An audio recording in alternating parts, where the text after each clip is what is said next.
For me, I think the most important part, or something that I was quite determined about right from the start, was that I wanted to do my research on a topic that I had a sort of passion towards. And luckily, I came into the MPP from the education, training, and lifelong learning space.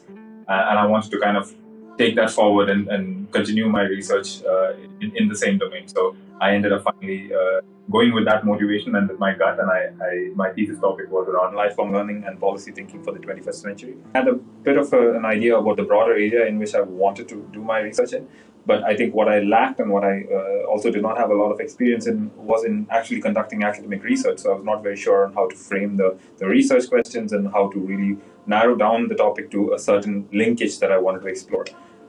So that was an area that took some amount of time for me, but I think what helped in the process is also to read extensively. Like any research that you go into, the first step is to read as broadly and as widely as you can. Even if it is not to get you to the right one immediately, it might help you eliminate a lot of possibilities and see what's possible within the time frame that you have, within the resources that you have available, or within your methodological choice. That brings me to the natural next one, which would be an important factor in deciding how your topic really fits in the frame, which is the methodological consideration. So whether you decide to go the qualitative way, the quantitative way, that'll already picked.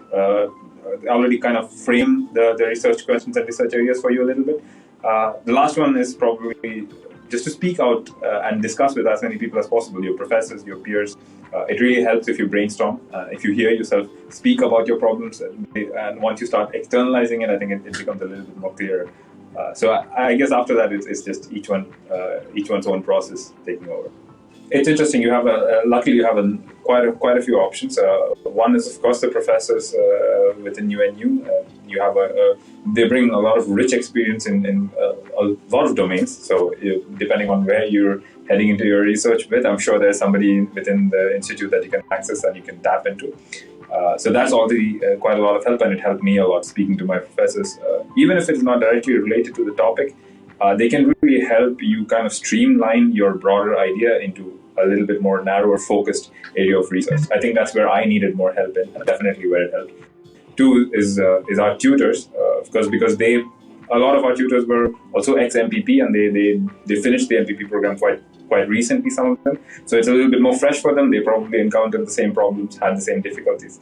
So they can also guide you a little bit on how to go through that process and how to best structure it for yourself. Then, of course, there are your friends, because a lot of them will also be going through the same process. It always helps to voice out the issues. You never know where you have common factors and where you could address them through joint solutions. My thesis topic was on lifelong learning and policy thinking for the 21st century. What I work on currently is core social protection initiatives. The thesis is probably the largest research activity you will undertake when you're in your MPP. So it's quite a long commitment.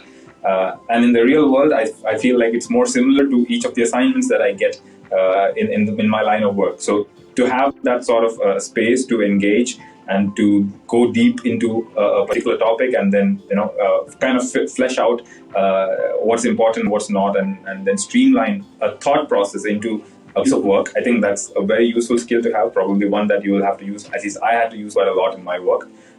And that period of my thesis, which kind of forced me to do this for a particular topic, the skill sets that I learned or the patience that I gathered during that process really transfers onto my work as well. I don't specifically work on lifelong learning, but luckily skill training and active labor market policies are one of the components within the larger social protection gambit. So in a way, it's related. And the way I structured my topic, I think it was more in terms of deriving what principles from lifelong learning can be applied to broader policy thinking. So in a way, yes, everything that I dwelled into in my thesis is also things that I use today, because it transfers off onto a broader area of learning and how you transfer learning into other activities. So I guess I do use a lot of what I did my research on. Don't panic if it doesn't go right the first time, because it probably didn't for a lot of us, and it takes a little bit of thinking and a little bit of brainstorming, a little bit of structuring before you get into that line where you really start seeing output coming for what you thought you wanted to do. So don't panic if it doesn't go exactly that way the first few days or few weeks. I'm sure it'll come through in due time. you just have to have faith and keep pushing forward. I think it's most important to remember that to not to get stuck in any one place and to just take one step in front of the other. It will eventually lead to some place, and there is always somewhere to go from there.